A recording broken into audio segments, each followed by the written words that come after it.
I just want to step on in and kind of discuss talk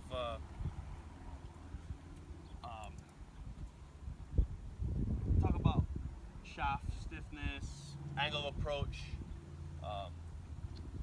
club path, your backswing, your downswing. So especially with our driver, you know, it's a little different than the irons, obviously.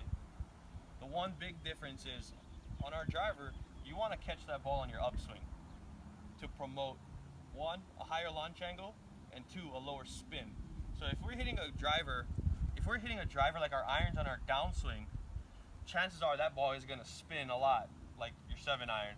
And like your 7-iron, it's also going to go high and fall straight down. Our drivers, we want an upswing.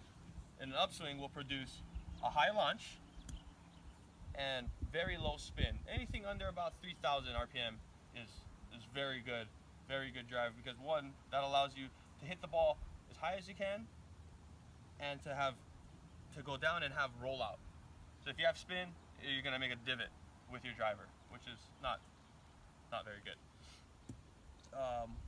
One other thing though that can contribute to that is your shaft. You guys will all see on your shaft there's numbers, there's letters, some have an X, some don't, some have an S or an R or an L. So for me, I swing a 6X, so it's like a 60 to 65 gram extra stiff shaft. I think, Kai, what do you have, a stiff? 6S. Dave, I think you got regular shaft, 57 grams, okay, good.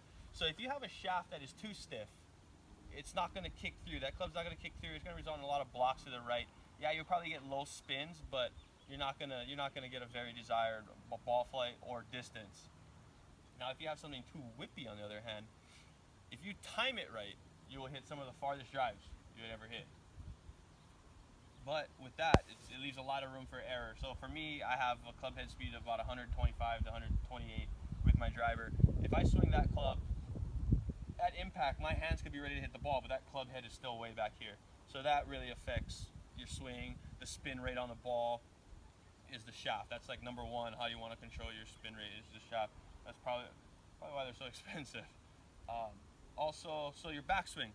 So I'm gonna set up here, and just like we went over, if we have that alignment rod in front of us, if you want to hit that draw that everybody loves looking at, we have to take it back. But more importantly, on our downswing, you gotta attack that ball from the inside if you want to hit that little push draw, not a pull draw. So I'll do a little demonstration of that little high draw.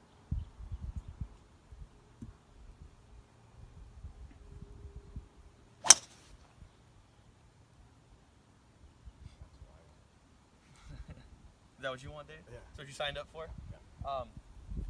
So yeah, all set up for my backswing. I know in my backswing that if I can take it back, if I feel like I'm taking my hands and my club head back together on the inside and up, I know that I'm going to drop it back down on the inside and hit that little draw that I like.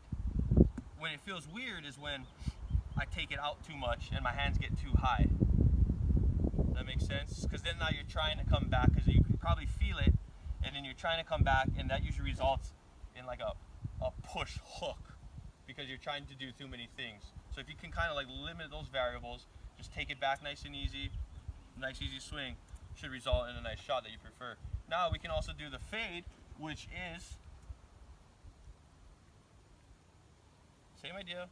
Now of course our downswing is going to be a little different, because we're going to hit a complete opposite direction. So what I'm going to do is set up my club, aim my club, open up my body again, take it back a little straighter. It's not going to be drastic. Like when I tell you guys you're going to take it out, you're not going to do it. It's just an exaggeration.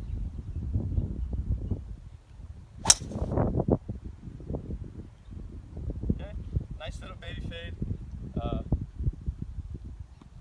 And that's the result of coming across the ball, open club face, if that's the shot you want to hit.